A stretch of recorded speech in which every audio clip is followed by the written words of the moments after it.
айналдырады десем, бүгін менің қызым дүниеге келді. Бүгін мен 15 жылдық істе жеңді. Мишка, талаптансың, жетістікке жетесің бар. Бірақ қайыр тілеуден ешқандай пайда жоқ. Бұл табиғаттың заңы. Бірадар, сіз өте дұрыс айтасыз. Құдай бүгін бізді тарылтады. Және сіздің оған септігіңіз тиді. Бірадар, әулетіңіздегі қарызды кетіруге көмектесті. Бірадар, мен сізге әрдайым қарыздармын. Сізге әрқашан алғысым шексіз. Маған алғыс айтпаған ешқашан. Өтінем, мені ұятқа қалдырмашы. Бұл Құдайдың құдіреті. Және күндердің білімі. Сол үшін мен кім керек болса көмектесе аламын.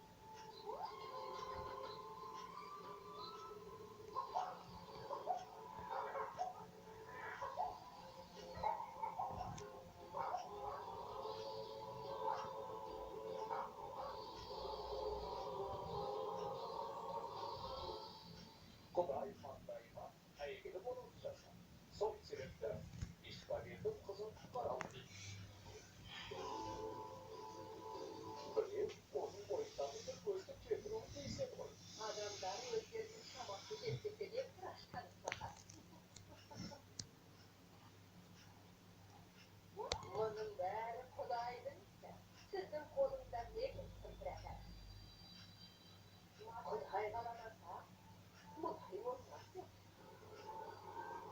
Солай ма? Мишка, сыртта көп қонақ жиналып қалды. Барып бәрі дұрыс екен көріп келші. Жақсы, бірадар, мен өтіріз. Иә.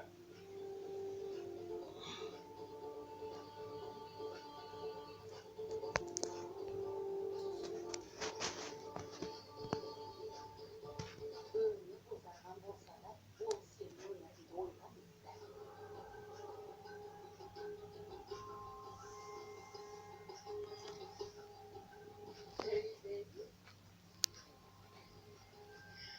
Да, сенен бүгінгі айтқан кезде өтесіңді ұстай алмай қалдым. Нағыз азаптың қандай болатынын көру үшін осында келдім. Ақыл бергені кетті. Ішке кір де қыздарына көмектес. Жұмыс көп.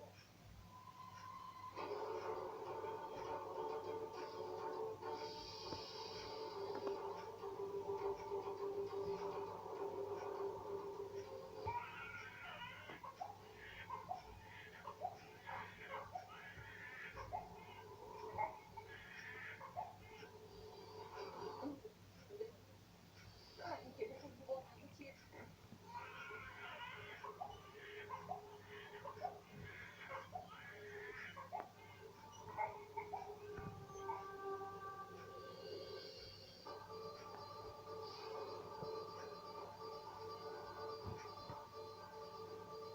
Өтірік нәрсе үшін марапатқа ие болдыңыз бірадар.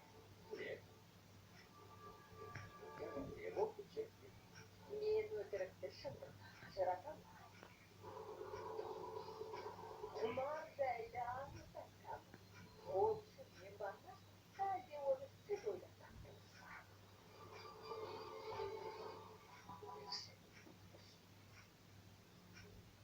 Ишмағыл, өтірік айтып, мен бар. Мен сіздің айлаңызды біліп қойдым, бірадар. Сіз аш көзсіз және бар пайдаңыз үшін туған балаңызды құрбан етуге барсыз. Айтыңызшы, жазбаларда бұл жайы жазылған ба? Оның үшін. Жеңіс, қызым көрмесін. Оны тастағаннан не пайда? Мен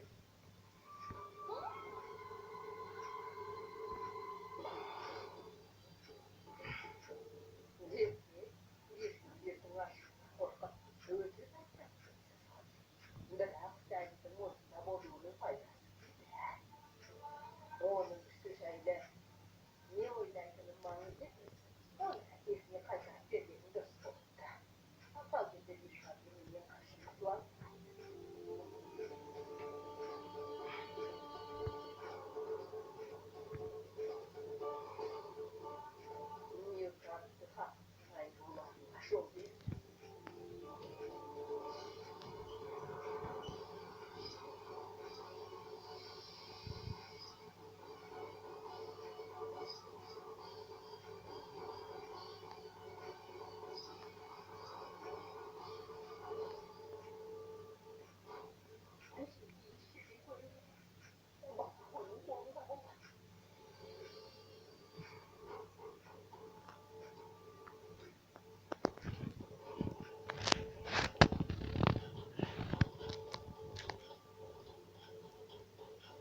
şimdi? Ne oldu sen bizim de bütün yaşadayı vardı yok.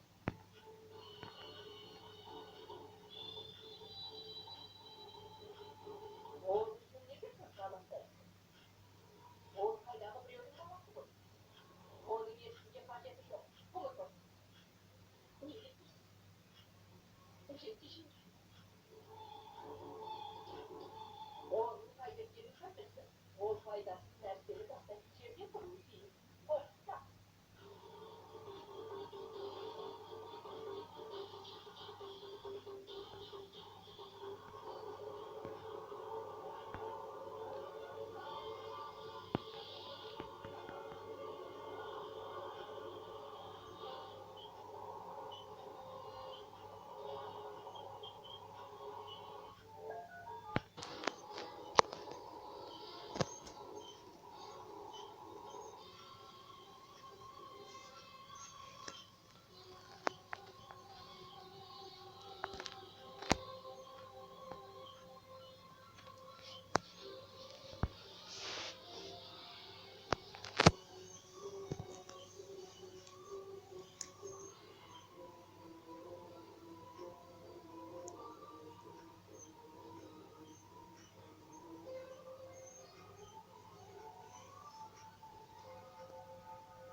anlamı var. Ama olmasın köşenin ortasına taslak getirdiler. Bizden gavur. Evliyle onun ilişkisini yüzüne taktı. Sonunda bu sevim gavur'u da kurtarıp alsa da hepimizdi. Hariç iş var değil. Вона защити уставший рынок.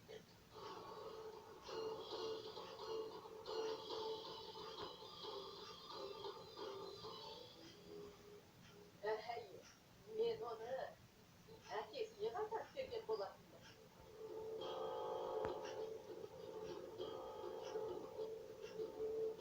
Ендеше бір сәби неліктен жолдың торабында жаттың жеті?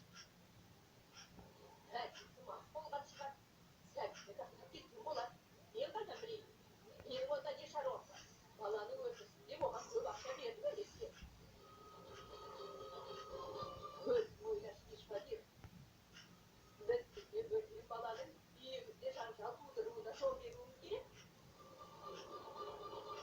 Бұл бала біздің гауримен бірге бір үйде тұруы керек пе?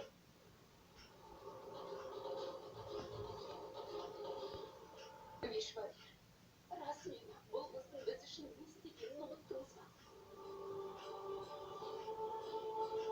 Байқауымша бәрінен сіз шешіпсіздер. Бәрін шешіпсіздер ғой. Мен бірден ештеңе айтпасам да болды. Мен өтпекеліңмін. Өтпекеліңмін. Әйелдің игілік үшін бәрін істедім. Енді кешірім сұрағанымды қалайсыздар ма сонда? Жарайды, кешіріңдер. Жеті кешірім сұрауға сіз осы әулеттің үлкенісіз. Марфен оның балаңыз болды, бәрін болмас. Шул шығарма.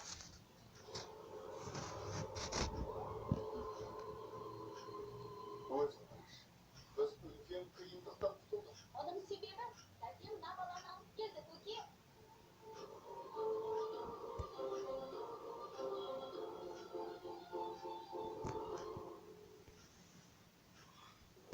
Сен не деп тұрсың, Нилу? Рас айтып тұрмын. Мен бәрін өз көзіммен көрдім. Әкем баламен кіріп келген сәтте аспалы орнынан қозғалды.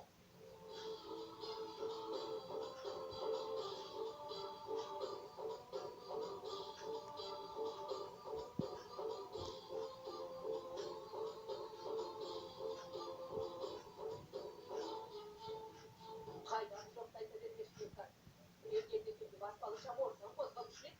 Рас айтып тұрмын.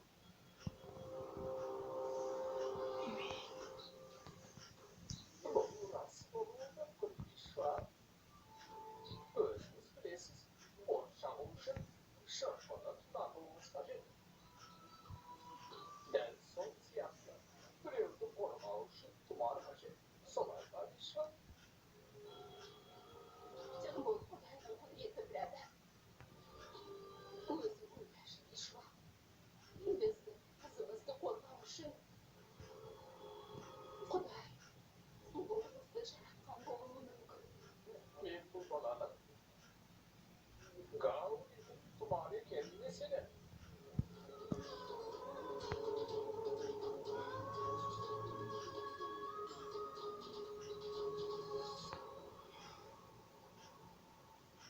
Бірақ адамды бұлай пайдалану дұрыс емес. Иә, бұл ғажайып болды. Мен бұл сәбиді құтқарғандықтан осындай жағдай болды. Құдай Гауриді қалай сақтаса, бізді солай сақтайды.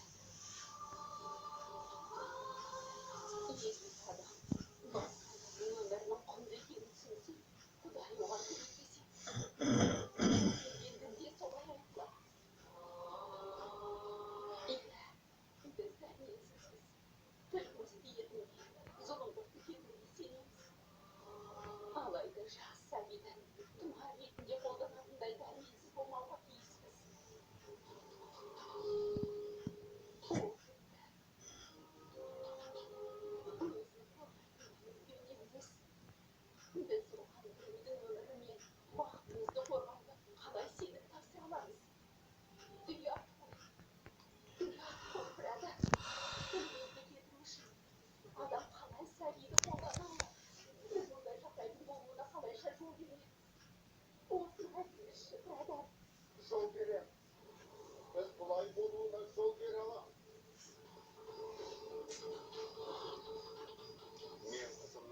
сақтау үшін кез келген әрекетке барамын.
dedim. Sevgili bulumu boz basına çiğnin bu olup istedim. Piacere, mademoiselle. Piacere.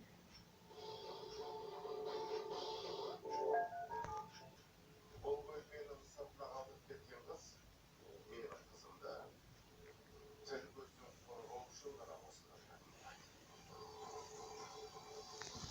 Sen onu özlersin.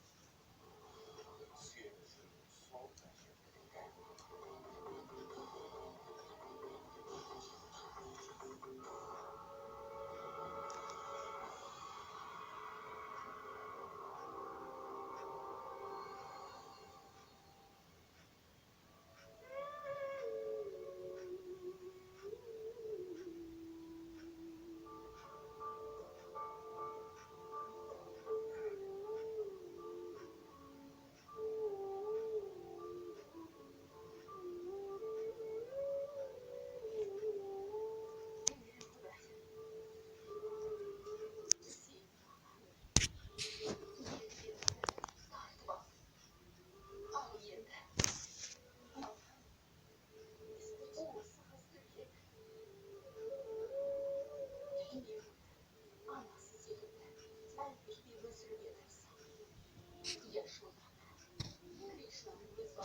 жылда мен бірнеше мектеппен колледждің негізін салдым.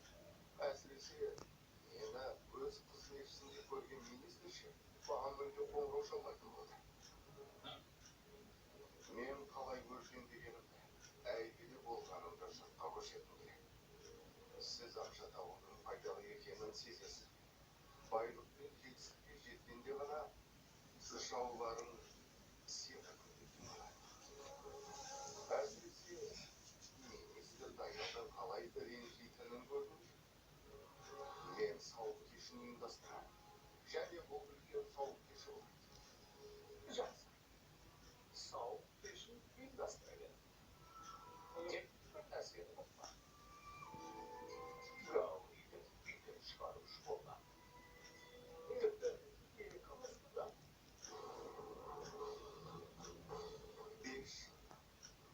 5 жыл бойы қызымды үйде қамауда ұстадым. Мен тіпті оның аулаға шығуына рұқсат етпедім. Қабырғаларды биіктетіп, сақтықты күшейттім. Ешкім оған шыға алмайтын да. Бірақ мұның оған пайдасы тиеді. Бұл оны тек бақытсыз етеді. Ол менен ылғи әке, қабырғаның ар жағында не бар деп сұрайды. Оздықтың ол жақта не бар екенін білмейді. Жоқ, Райна. Менің қызымды тіл көзден сақтайтын тұмары бар емес пе?